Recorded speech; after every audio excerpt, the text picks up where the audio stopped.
हे पार्थ के सारथी और तुम्हें कोटि प्रणाम। अब प्रभु मुझको थाम लो, मेरे मन की छुट्टी लगा।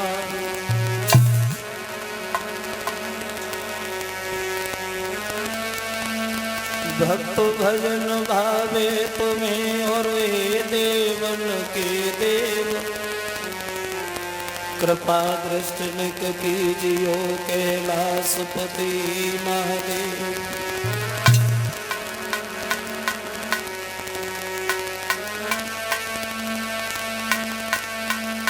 पवन तने संकट हरन मंगल मूर्ति रूप,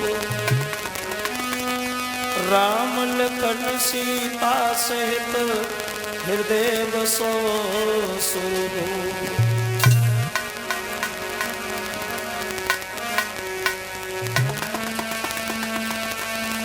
गुरुदेव नाम ललाम जिनका सर्व मंगल धाम है, उन पूज्य गुरु ब्रजेश को मेरा कोटि कोटि प्रणाम है।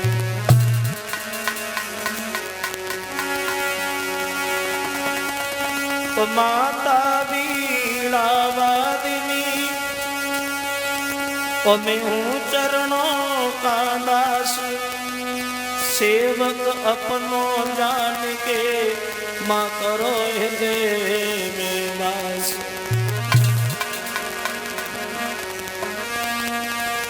तो गोविंद गाड़ी भीड़ में और हम सुमिरते हैं कोई, पतिरा की प्रहलाद की सुबह भरोसो मोय।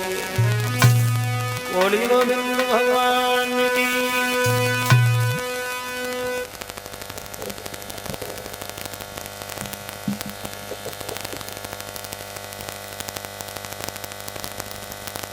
सभा में उपस्थित हमारे सभी श्रोता बंधु,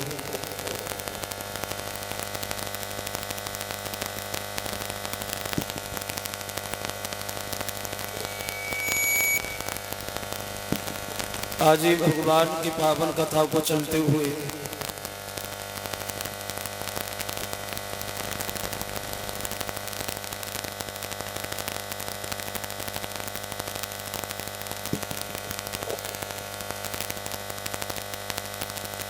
जो ये छठवां दिन है, भगवान की पावन कथा श्रवण कराते हुए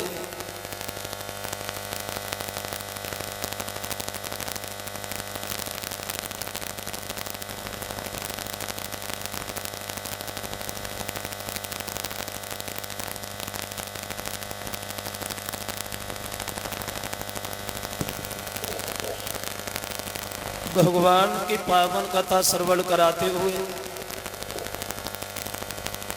व्यास नंदन श्री सुखदेव जी समझा रहे। सुनिए महाराज परीक्षित, प्रसंग जहां चल रहा था भगवान यादगंज सरकार योगी राजकृष्ण के बारे कि भगवान कन्हैया का अवतार जो हुआ है मथुरा की जेल खानों में, और इनकी बधाई बाबा नंद के गोकुल में बजाई गई। अवतार तो मथुरा की जेल में और बधाई नंद के गोकुल। जब भगवान श्याम सुंदर थोड़े बड़े हुए हैं, समझदार हुए हैं, तो सबसे पहले भगवान कन्हैया ने माखन चुराने का काम शुरू किया। गोपियों के घर में जाते हैं श्याम, माखन को चुरा चुरा के खाते हैं। गोपियां भगवान कन्हैया की शिकायत लेकर के यशोदा के करीब आती हैं और इसी बहाने से भगवान के दर्शन करती, अपने जीवन को सौभाग्यशाली समझती। एक दिन कन्हैया अपने घर में चोरी करते हुए पकड़े गए। ग्वाल बाल बोले, आज किधर चलोगे श्याम माखन खाने? तो मनसुखा बोला है श्याम आज हम लोग अपने ही घर में चोरी करें, क्योंकि चोरी करना सीखे तो सबसे पहले अपने घर में ही चोरी करें।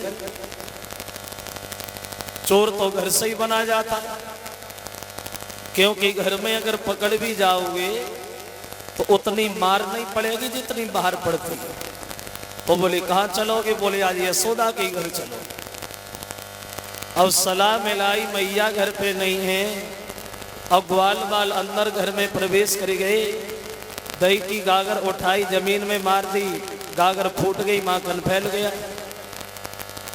अब वो मनसुखा माखन भी खा रहा है और बातें भी खूब कर रहा है। श्याम आज माखन खाने में बहुत आनंद आ रहा है।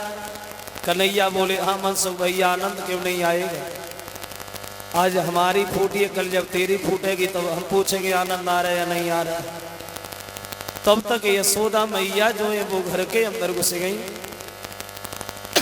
और कन्हैया को पकड़ लिया, ग्वालों को छोड़ दिया, कन्हैया को पकड़ लिया। बोले श्याम इधर आ, पहले कोई भी गोपी तुम्हारी शिकायत लेके हमारे पास आई, मैंने कभी उसकी बात में विश्वास नहीं किया, और जब आज तुम अपने घर में ही नहीं मारे तो भला दूसरे के घर में कैसे मानते होगे लाला।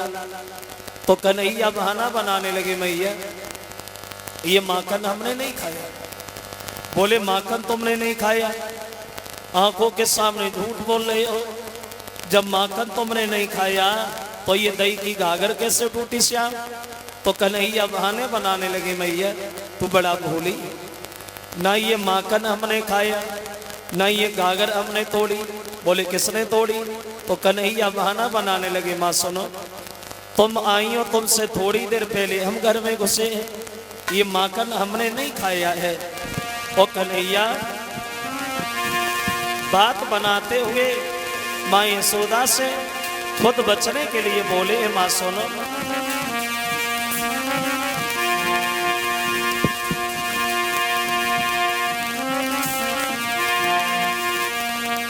कि मैया घर में कजरी बिल्ली वो बेहद चोरनी दिखाती है।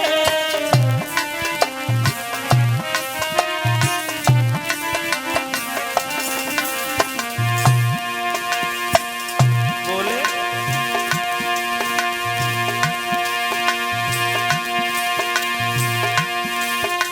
मैया घर में कजरी बिल्ली बेहद चोरनी दिखाती है,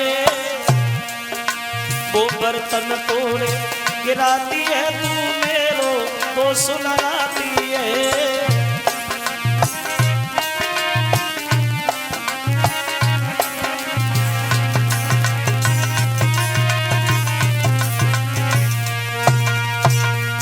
बहाना बनाने लगी भगवान।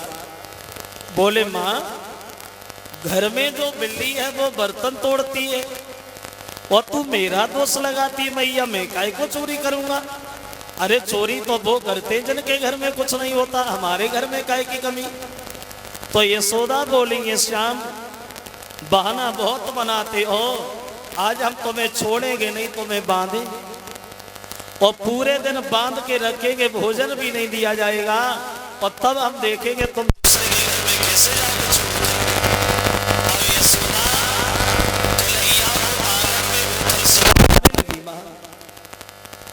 जब आंगन से बांधने लगी है उखल में, भाग करके गई रस्सी उठा ले आई, लेकिन वो रस्सी छोटी पड़ गई। दोबारा दौड़ी दूसरी रस्सी ले आई, लेकिन वो भी छोटी पड़ गई। यहाँ तक प्रमाण मिला कि पूरे मोहल्ला की रस्सियां इकट्ठी कर ली, लेकिन भगवान फिर भी नहीं बने। और समझ में ये नहीं आ रहा है कि कन्हैया का शरीर मोटा हो रहा है या वो रस्सी घट रही है, यशोदा झुंझला रही है श्याम।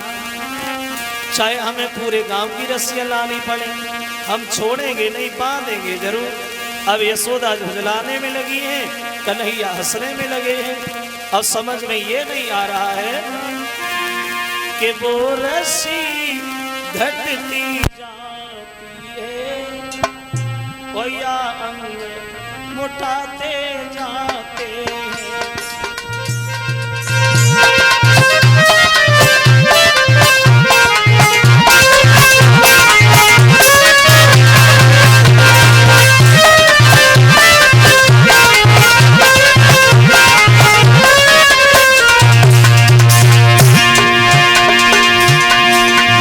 समझ में ये नहीं आ रहा है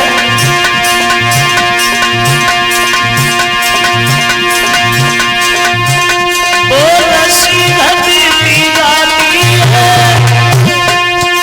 या अंग मुटाते लाते हैं, ये सुधा झुझलाती जाती है और मोहन मुस्कुराते लाते हैं।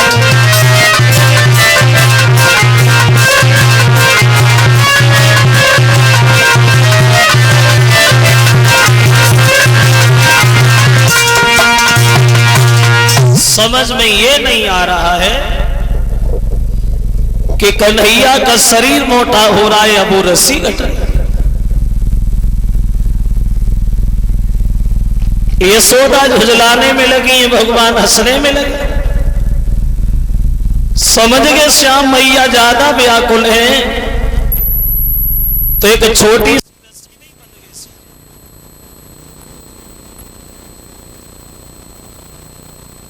यशोदा कन्हैया को उथल से बांधने के बाद भगवान बालों से डांटने लगी, मत सुगेदरा, मेरा श्याम कभी चोरी नहीं करता था, तूने उसे अपने साथ रख उसे चोरी सिखाई, चोरी तूने उसे बनाया और चोर भी तूने उसे बनाया। तो कन्हैया ने सुना, तो कन्हैया तो बधई बैठे, तो मनसुखा ने मन में सोचा वह बधई गिर जाने, तो मनसुखा खुद बचने के लिए कन्हैया को उल्टी शिकायत करने लगा, मैया हमने से चोरी काय को सिखाई, मेरे कभी घर में चोरी नहीं भई, मेरे खानदान में चोरी नहीं भई, तो भला हम इसे क्या चोर बनाएंगे मैया। सच तो ये है कि तेरे कन्हैया ने हमें चोर बना दिया। मतलब ये है मां, तुझे एक बात नहीं पता।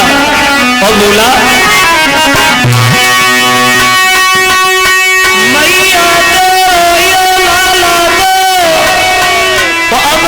पछाड़े दे गाए हम भले धरन के ललकारे, धरन के ललकारे पर हमें बिगाड़े दे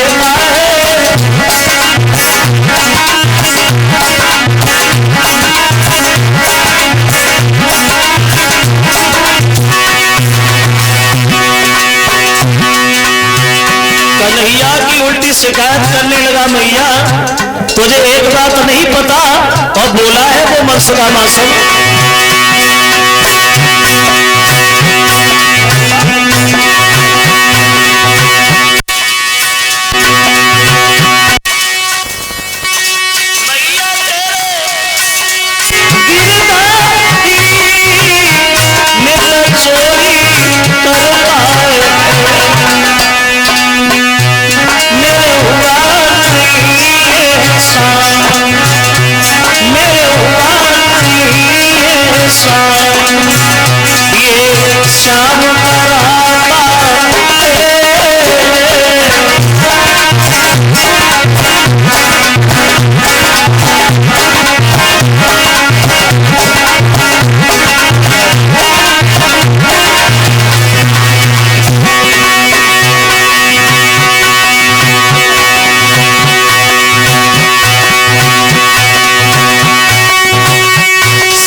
कन्हैया की शिकायतें करने के बाद ग्वाल बाल अपने अपने घर के लिए चले गए। वो तो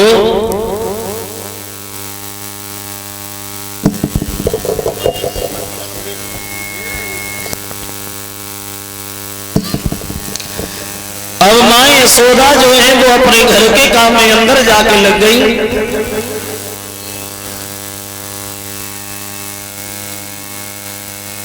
अब कन्हैया ने देखा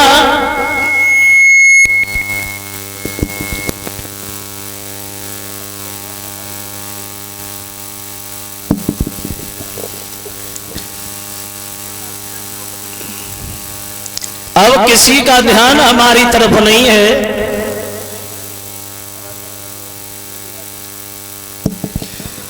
तो उस उखल को लुढ़काते हुए भगवान धीरे धीरे आगे बढ़े।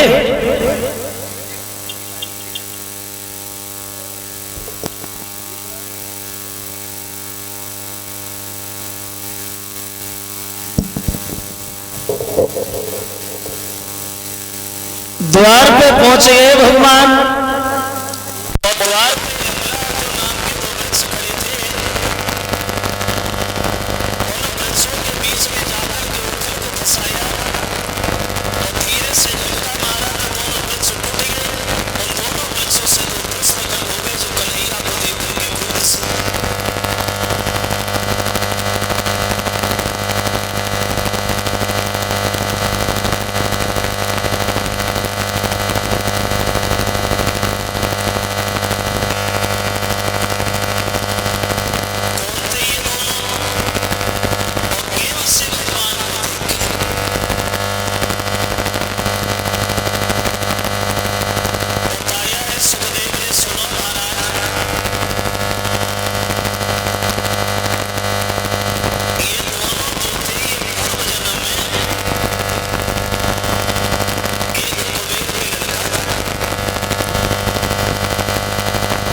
लग्न होकर के नहाने लगे। नहा रहे थे दोनों।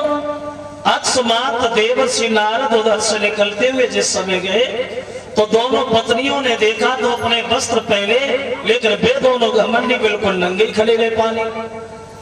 तो नारद को क्रोध आ गया, बोले मूर्खो, सब कुछ जानने के बाद में भी एक जड़ की तरह खड़े हो और तुम्हें ये बोध नहीं है, तो हम तुम्हें ये श्राप देते हैं, तुम दोनों वृक्ष बन जाओगे, कपड़ा पहनने की जरूरत ही नहीं पड़ेगी। जब ये कहा कि वृक्ष बन जाओ तो दोनों रोने लगे, बोले महाराज जब हम वृक्ष बनेंगे तो हमारा उद्धार कैसे होगा? बोले उद्धार तब होगा जब 16 कला से भगवान कन्हैया का अवतार होगा, उन्हीं के हाथों से तुम्हारा उद्धार होगा। तो ये वही थे दोनों जो भगवान की बार बार वंदना करने के बाद परम धाम के लिए जाते। अब क्या होगा? अब इधर नंद बाबा ने ये देखा है, ना तो कोई तेज हवा ना कोई आंधी आई, और बिना हवा आंधी कितने भारी भारी वृक्ष कैसे टूटेंगे? अगर ये वृक्ष के कन्हैया के ऊपर धोखा से गिर जाते तो क्या होता? तो डर की वजह से सबने सलामी लाई और उस गोकुल का त्याग कर दिया, और एक तुलसी का वन था जिसे वृंदावन कहते हैं, उस वृंदावन में जाकर के सब लोग बड़े सुंदर सुंदर महल बना के रहने लगे। अब इधर जब वृंदावन में निवास कर लिया, गोकुल को त्याग कर दिया, तो एक दिन कन्हैया जो है वो अपनी मैया यशोदा से बोले, मां भैया बलराम, ग्वाल बाल, गोप जितने भी है वो सुबह सुबह चले जाते गाय चराने में, घर में अकेला रह जाता मैया, मुझे अच्छा नहीं लगता, मैं भी जाऊंगा। तो यशोदा बोली तुम क्या करोगे श्याम? अरे हमारी गायों का ठेका लोग चरा लाते, तुम क्या करो? तो कन्हैया जिद ठान गए, भैया मैं तो जाऊंगा। तो यशोदा बोली अगर तुम जाओगे तो एक काम करना कन्हैया, हर जगह जाना लेकिन भूल करके एक जगह न जाना। कहाँ नहीं जाना? तो यशोदा कन्हैया को समझाने लगी, लाला सुनो, हर जगह जाना लेकिन एक जगह न जाना। कहाँ? तो बोले तो यमुना तट पे काली दह पे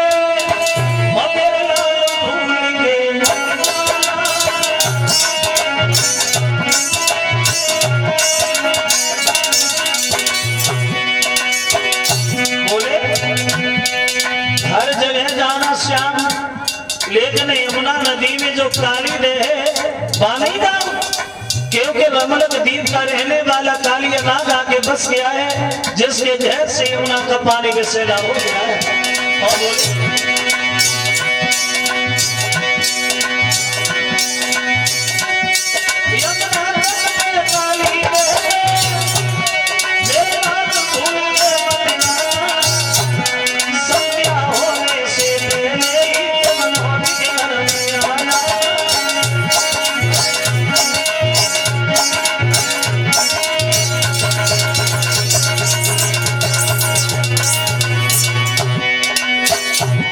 काली दह पे नहीं जाओगे लाला, क्योंकि कालिया नाग रहता पानी विषैला। तब तो कन्हैया मना कर दिए, बोले भैया नहीं जाऊंगा। लेकिन जब सुबह हुआ तो सबसे पहले कन्हैया वहीं गए, यशोदा ने मना किया। देखा सुंदर जगह, बंसी उठाई बजाने लगे भगवान।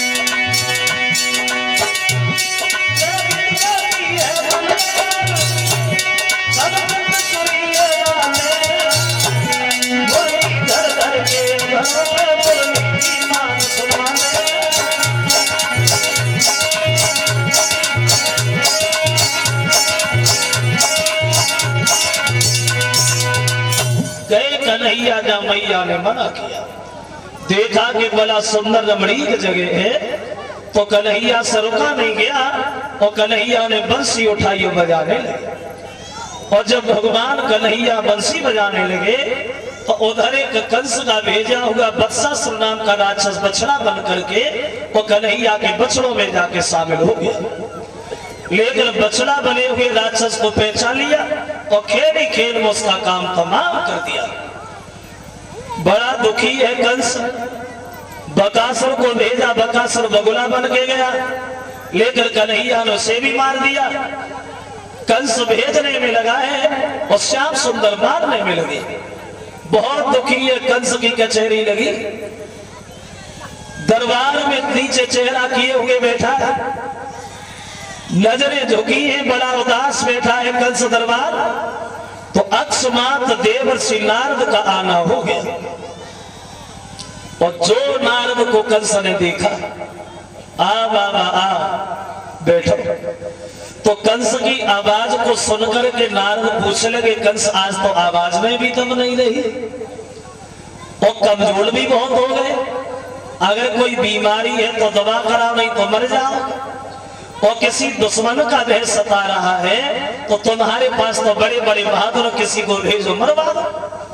तो कंस कहने लगा, बाबा कैसे बताओ? ज्योतिषियों का कहना है कि नंद नाम का जो यादव है, जिसने गोकुल को छोड़ करके वृंदावन आबाद कर दिया, उसी के घर में 2 बच्चा है, कृष्ण और बलराम। वो ही हमारे काल है और वो ही हमें चिंता खाई जा रही। नारद तो नारद बोले, कंस इसमें चिंता वाली बात क्या है? अरे तुम्हारे पास तो बड़े बड़े बहादुर, किसी को भेजो मरवा। तो कंस बोला, बाबा कैसे बताओ? पूतना, सक्टासुर, तृणाव्र, तघासुर, बकासुर, बत्सासुर सब चले गए, कोई अब तक लौट के नहीं आया, और किसी ने आके हमें ये भी नहीं बताया कि वो कृष्ण गोरा है कि काला है। वो चिंता वाली बात है। नारद जी चले कहां गए सब के सब? तो नारद जी बोले, कंस सुनो, अगर हम तुम्हें उपाय बताएं, उसमें अगर तुम चलो तो दोनों मारने नहीं पड़ेंगे, खुद ही मर जाए। तो कंस बोला, बाबा जी बताओ ना, कब बताओगे? जब मर जाएंगे तब। बोले, तुम्हें कौन मार सकता है? सुनो कंस, तुम तो जानते हो यमुना नदी में जो काली दे है, हाँ, कालिया नाग भी वही रहता है, हाँ, कमल के फूल भी वही है, पानी विषैला है। तो एक काम करो ना, कमल के फूल मंगवा, वे दोनों मारने नहीं पड़ेंगे, खुद ही मर जाए। तो कंस बोला, बाबा जी पूरी बात हमारे समझ में नहीं आई। कैसे आएगी? बोले सुनो, वो इतने बड़े शैतान हैं जो किसी की बात नहीं मानते, और जब वे फूल तोड़ने जाएंगे तो नारद जी बोले, कंस हमारी बात सुनो,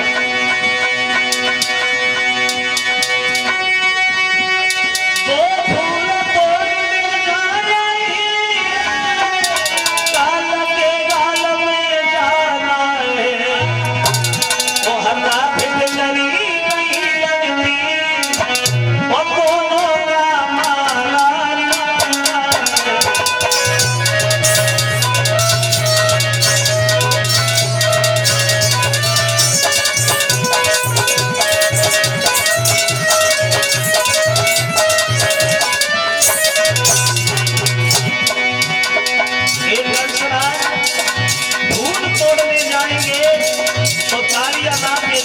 दोनों ढेर हो जाएंगे। और एक बात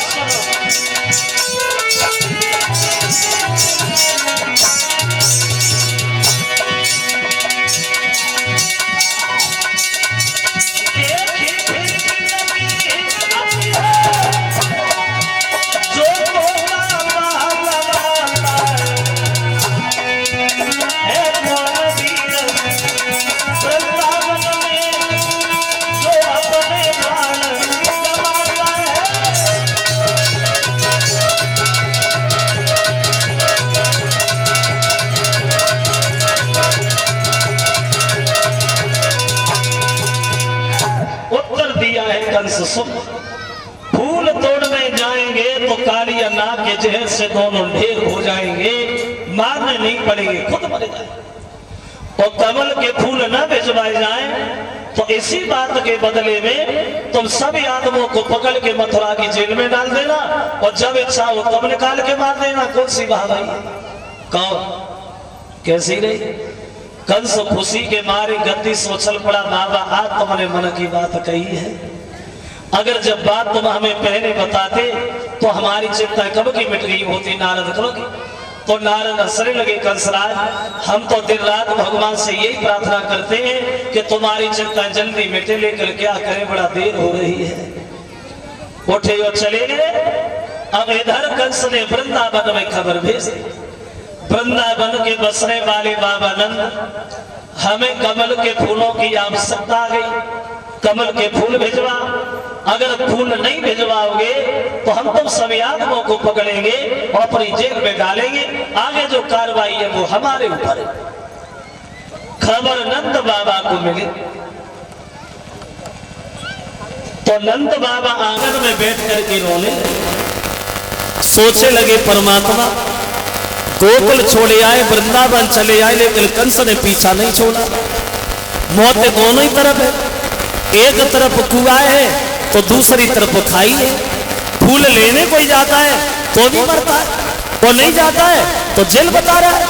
मौत दोनों ही तरफ। और इस बात की चिंता में नंद के घर में भोजन नहीं बना, और जब भोजन नहीं बना शाम को कन्हैया खेलते हुए आए और मैया यशोदा से बोले माँ बड़ा तेज भूख लगी है, कुछ हो तो खाने के लिए दे दो।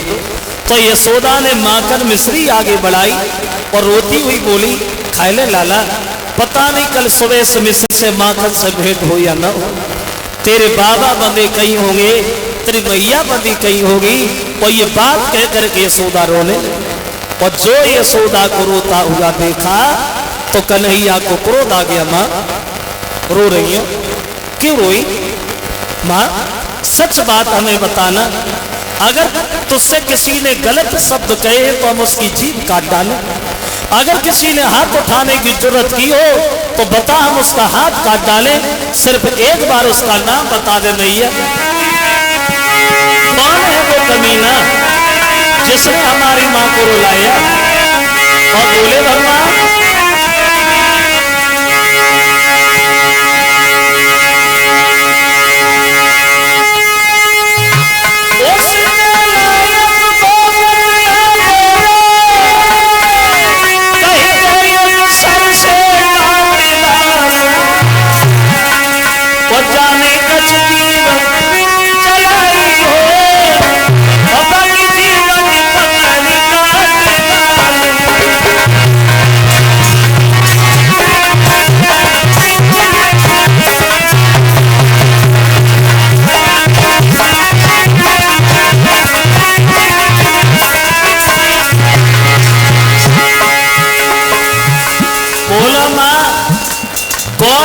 कमीना जिसने तुम्हें रुलाने की कोशिश की?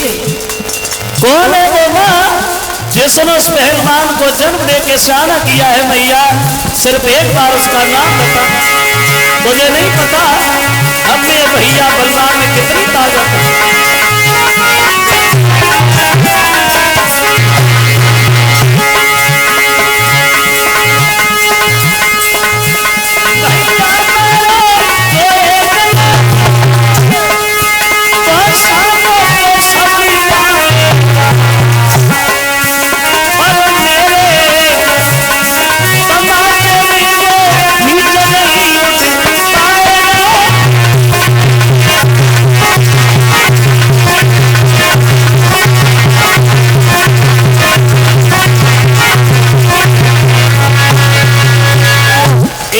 उसका नाम बता दे मैया। कौन है वो कमीना जिसने तुझे रुलाया? कौन है वो माँ जिसने उस पहलवान को जन्म दे के शाना किया है? सिर्फ एक बार उसका नाम बता, हम उसे जिंदा ही नहीं छोड़े। पूरी कहानी बताइए श्याम। कमल के फूल मंगवा रहा है कंस, खबर आई है मथुरा से। अगर फूल लेने जाते हो तो भी मरते हो, और नहीं जाते तो जेल बता रहा है, क्या करोगे श्याम? तो कन्हैया बोले मैया बस इतनी सी बात। अरे इतनी छोटी सी बात के कारण परेशान हो रही है माँ। अरे छोड़ो, अगर वो कंस मथुरा में राजा है तो हम भी यहाँ वृंदावन में किसी से कम नहीं। और रही बात फूलों की, तो भेज दो खबर उसके पास, समय का इंतजार करें, वो भी देख लिया जाएगा। और जो जेल में भरने की धमकी हम यादवों को दे रहा है, कह दो से ये धमकी चोर और बदमाशों को दे, वो जेल हम लोगों के लिए जेल नहीं है। उठे और चले गए। सुबह जब हुआ तो ग्वाल बाल बोले चलो श्याम कोई खेल ही हो जाए। क्या खेल खेलोगे भैया? सब पुराने वाले खेले, कोई नया खेलो तो खेलो। तो दामा आगे बढ़ा, बोले श्याम एक नया खेल हमारे पास है। क्या है? जवाब दिया गेंद, मेरी माँ ने बनाई, चलो आज हम लोग गेंद खेलेंगे। अब दोनों आगे मनसुका और दामा कन्हैया को गेंद हाथ में देता है, और धीरे धीरे दामा गीत गाता हुआ, गुनगुनाता हुआ आगे के लिए बढ़ दिया। और वो दामा जो है कन्हैया के हाथ गेंद दे करके धीरे धीरे गुनगुनाते हुए आगे बढ़ा और बोला कि काली देवे आयो री मेरो तारो सो कन्हैया।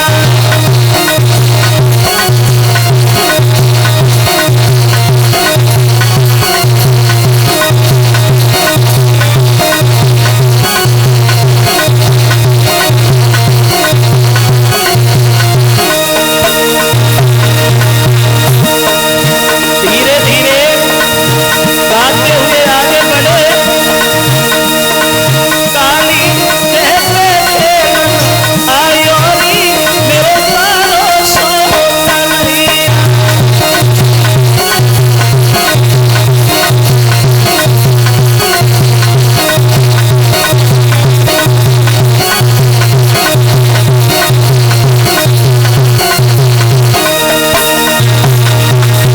बोला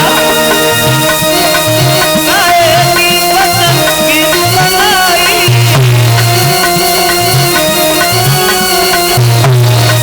गायकी वचन गीत बनाई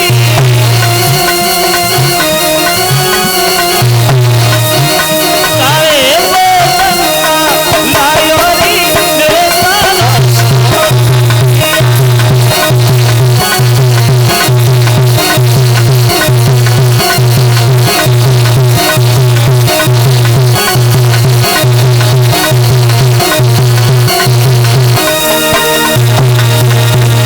बोले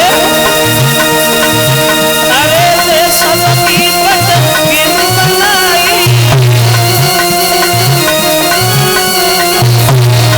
देशम की वचन गीत बनाई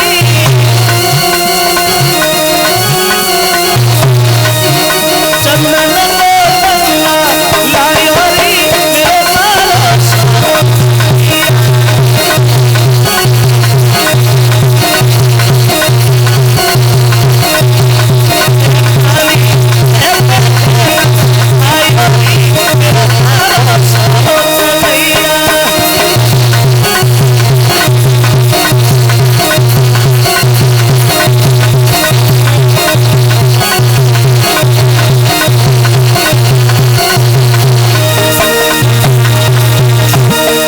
बड़े आगे तारो सो कन्हैया मेरे छोरो सो कन्हैया काली देवे आयो री मेरो तारो सो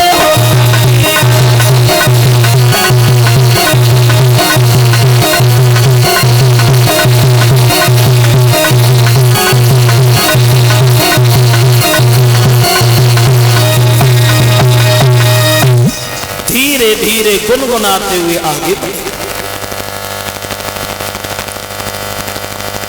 पहुंच गए काली देह पे।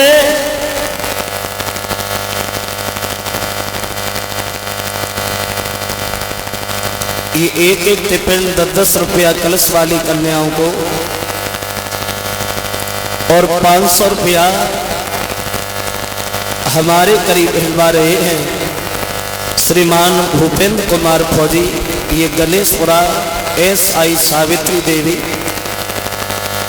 उनकी तरफ से भूपेंद्र कुमार फौजी की तरफ से एक एक टिफिन 10-10 रुपया 501 रुपया हमारे करीब आया है।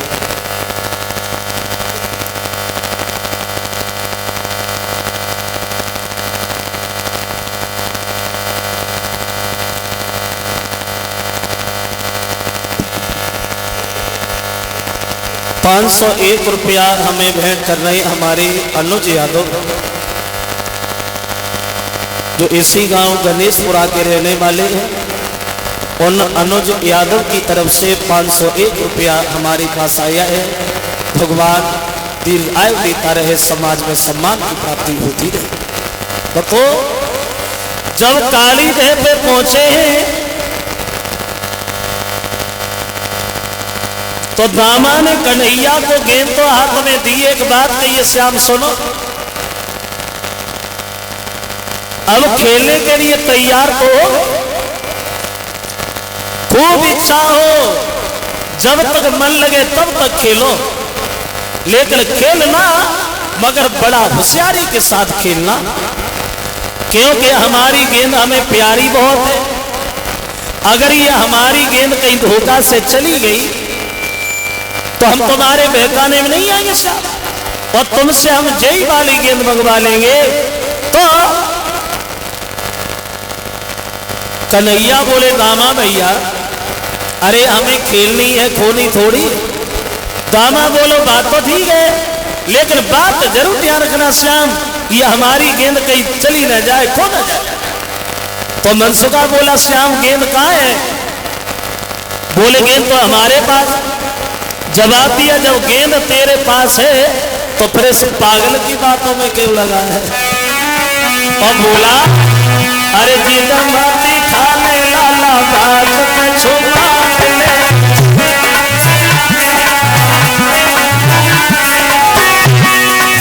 कहाँ जाकी गेंद दबाए हाथ में निकाल ले।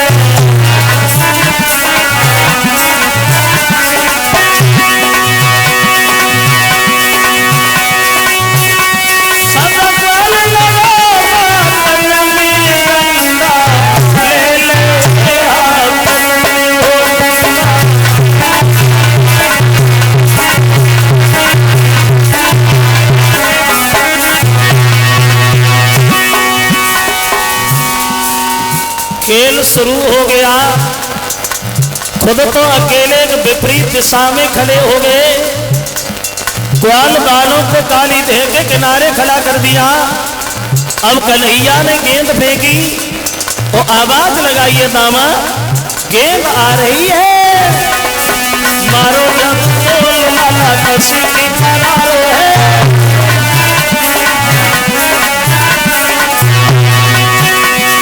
गेंद पीछे भाग भाग मनसुखा तो हारो है।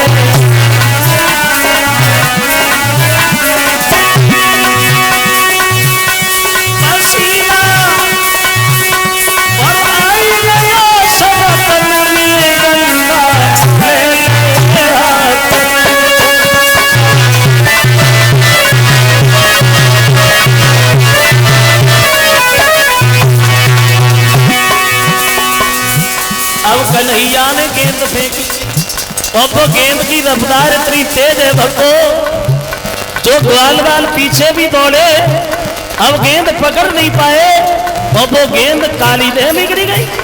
और जैसे गेंद काली देह में गिरी, अरे रोवे अब अखाड़े आए आए को चिल्लाई है,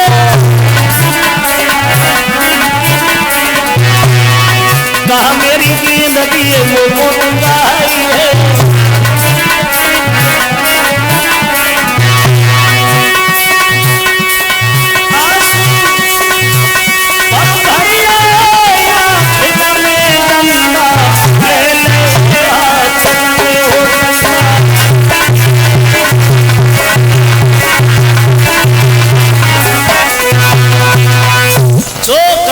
ने गेंद फेंकी, वो गेंद इतनी तेज गई है भक्तो, जो ग्वाल बाल पीछे भी दौड़े लेकिन गेंद नहीं पकड़ पाए, और वो गेंद सीधी काली देह में जाके गिरी। और जैसे ही गेंद काली देह में गिरी तो दामा भागा, और भाग करके कन्हैया के पीताम्बर को पकड़ लिया। खेलने से पहले कितनी बार मैंने तुमसे कहा कि मेरी गेंद कहीं चली न जाए, खो न जाए, जानबूझ के तुमने हमारी गेंद काली देह में डाली है। हमें गेंद दो और वह गेंद चाहिए जो हमने तुम्हें खेलने की दी थी, समझ गए? तो कन्हैया बोले दामा भैया इसमें चिल्लाने वाली बात क्या है, और जानबूझ के हम डालेंगे काहे को? धोखा से चलेगी, खेल तो अपना ही खराब हुआ है, और धोखा से चलेगी तो जाने दे, चलो घर चलो, मैया से कहेंगे तुझे दूसरी गेंद बनवा देंगे। दामा बोला दूसरी तीसरी नहीं, गेंद तो हमें वह चाहिए जो हमने तुम्हें खेलने की दी थी, समझ गए? पीताम्बर को पकड़ के अपनी तरफ खींचने लगा भगवान को, तो कन्हैया को क्रोध आ गया, बोले दामा सुनो,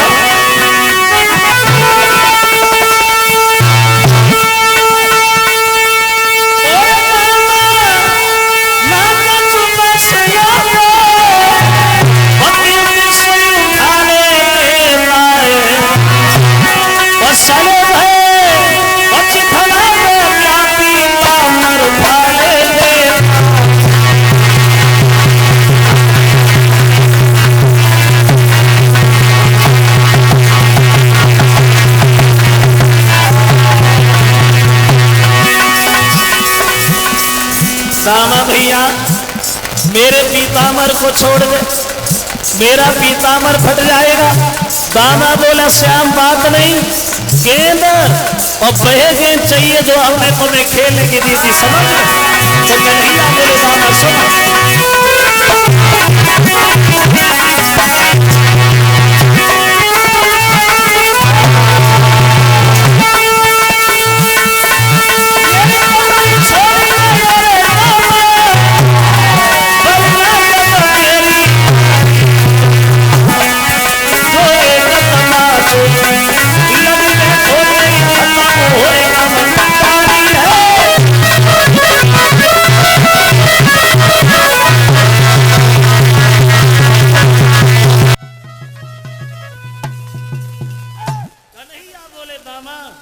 मेरे पीताम्बर को छोड़ दे, अगर मेरा पीताम्बर फट गया, एक तमाचा लग गया तो तेरी बुद्धि ठिकाने में आ जाएगी। हरदार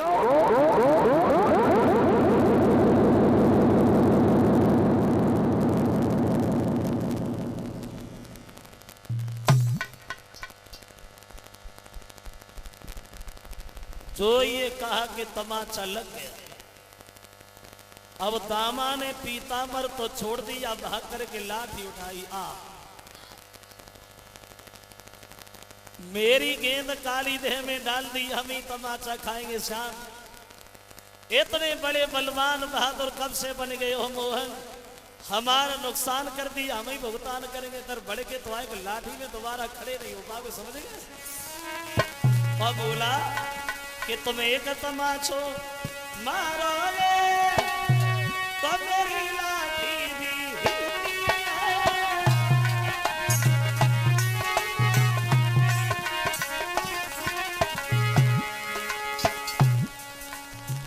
इधर आ। अब मौ की तरफ क्या देख रहे हो श्याम, हमारा नुकसान कर दिया, हम ही भुगतान करेंगे। अरे इतने बड़े बहादुर हो तो दामा बोला कन्हैया मेरी बात सुन लीजिए,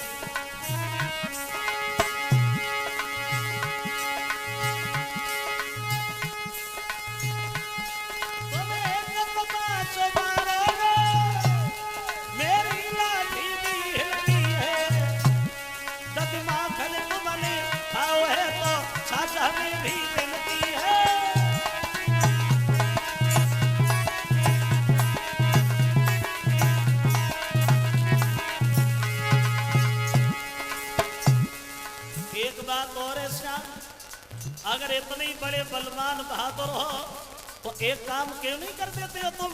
क्या? तो दामा बोला है कन्हैया सुनो, ये फूल तुम्हारे आगे तुम भी पूरे बलधारी हो, ले आओ इन्हें तोड़ करके हम सब भी बलवारी हो।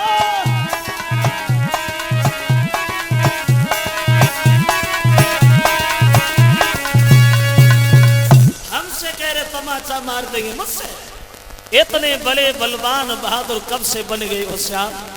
अगर इतने ही बड़े बहादुर हो तो कमल के फूल मथुरा में भिजवा क्यों नहीं दिए? खबर आई उस समय से तुम्हारे घर में भोजन नहीं बना, सब लोग भूखे घूम रहे। अगर इतने ही बड़े बलवान हो तो ये फूल तुम्हारे आगे तुम भी पूरे बलधारी हो, और ले आए ने तोड़ के तब हम समझे बनवारी, हमसे कह रहे तमाचा मार देंगे हमसे। जो ये शब्द कन्हैया ने सुने और ज्यादा क्रोध आ गया। दामा कमल के फूल और ये कंस की धौंस, तू हमें क्या दे रहा है? देखना तेरी आंखों के सामने मैंने कंस को जमीन में न मिला दिया तो मेरा नाम भी श्याम नहीं। और रही बात फूलों की, थोड़ी देर इधर ही खड़ा रहे, हम अभी गए तो अभी आए। भागे श्याम कदम वृक्ष पे चढ़े और काली देह में छलांग लगा गए। ऐसा ही नहीं भक्तो कि कूदो जमुना में, अरे कूदो जमुना में कन्हैया रे भैया लेके बोले।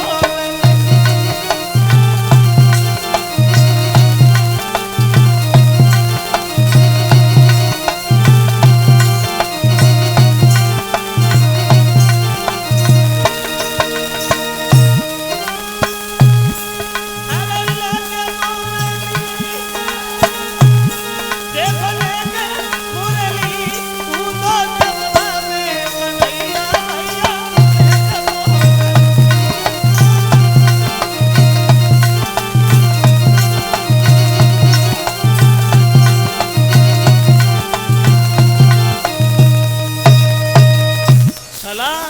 गए भगवान काली देह में, और जैसे कन्हैया काली देह में गिरे तो ग्वाल बाल दामा को गालियां तरह तरह की बकने लगे। दामा ये तूने क्या कर दिया, तुच्छ सी गेंद के पीछे कन्हैया को मार दिया दामा, अब यशोदा मैया सुनेगी तो जिंदा नहीं छोड़ेगी। दामा रोने लगा है, भैया मुझे नहीं पता था कि श्याम ऐसा करेगा। और सब लोग भागे और यशोदा से जाके बोले मैया कन्हैया काली देह में गिर गई। और जो यशोदा ने ये शब्द सुने, पहले कंस के दुख से दुखी, ऊपर से जब ये और सुन लिया कि कन्हैया काली देह में गिर गए, पछाड़ खा के यशोदा गिर गई, रे श्याम ये तूने क्या कर दिया। रोने लगी।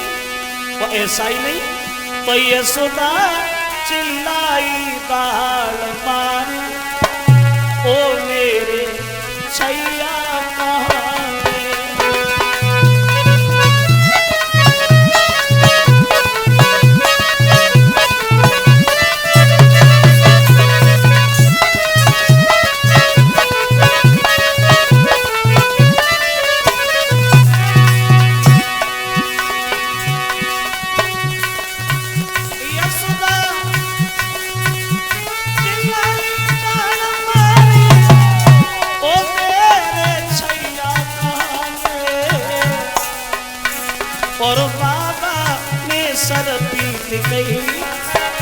एक उम्र कन्हैया कहाँ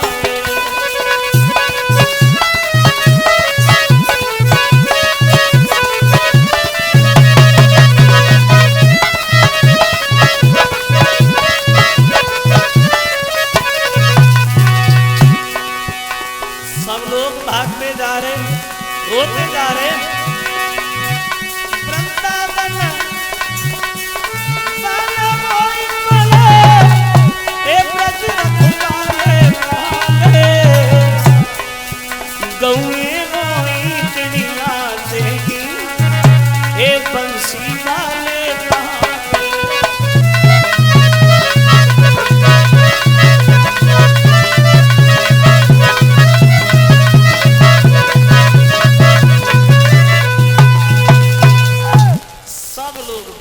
भागते पहुंच गए काली देह पे। यशोदा काली देह में कूदने के लिए दौड़ी बको, लेकिन तब तक बलराम समझाने लगे मैया तसल्ली धारण कर। जिन्हें आज हम लोग साधारण बालक समझते आए, सच तो ये है मां कि वो इंसान नहीं बल्कि भगवान, जिन्होंने 5 दिन की उम्र में भयानक पूतना जैसी राक्षसी का वध किया हो मैया, 27 दिन की अवस्था में सक्टासुर व्रत को मारा हो मां, वो इंसान नहीं बल्कि भगवान है, श्याम सुंदर अवश्य आए। अब इधर बलराम सबको समझा बुझा रहे हैं और उधर कन्हैया पहुंच गए वहां। बोले कहां? बोले जहां वो कालिया नाग गहरी नींद में सो रहा है, वो नागनियां जग रही है वहां। एक नागनिया ने देखा तो भाग करके रास्ता घेर, कौन हो? डर नहीं लगता? पागलों की तरह भागते जा रहे हो? किस्मत के बढ़िया हो जो हम जग रहे हैं, हमारे पति सो रहे।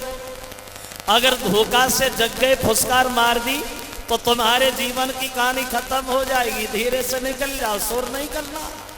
क्या? हाँ भगवान बोले नागनिया, अरे तू जिसकी हमें कहानियां सुना रही है, हम तो उसी से मिलने आए हैं। जगा जगा, हम नहीं देखे तेरे पति की ताकत।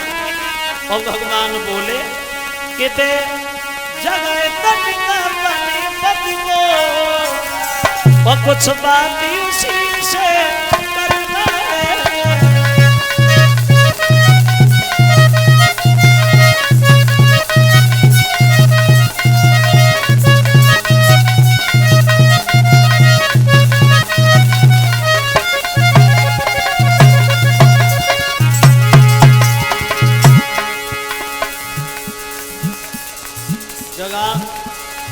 हम भी देखे तुम्हारे पति की ताकत।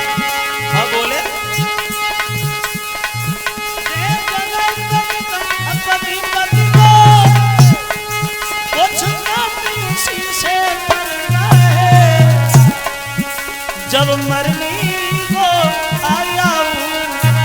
तो फिर मरने से प्यार करना है।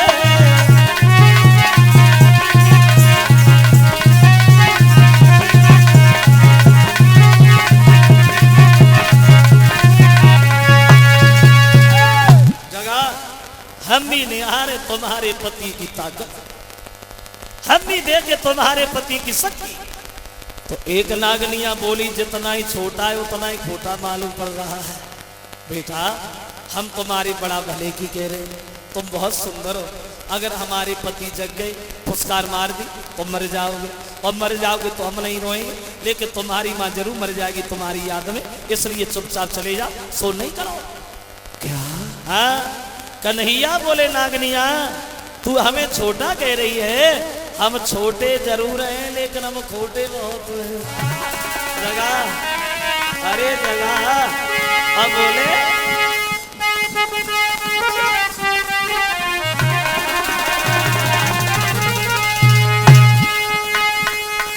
हम जैसे छोटे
कन्हैया ने क्या किया, आगे बढ़े।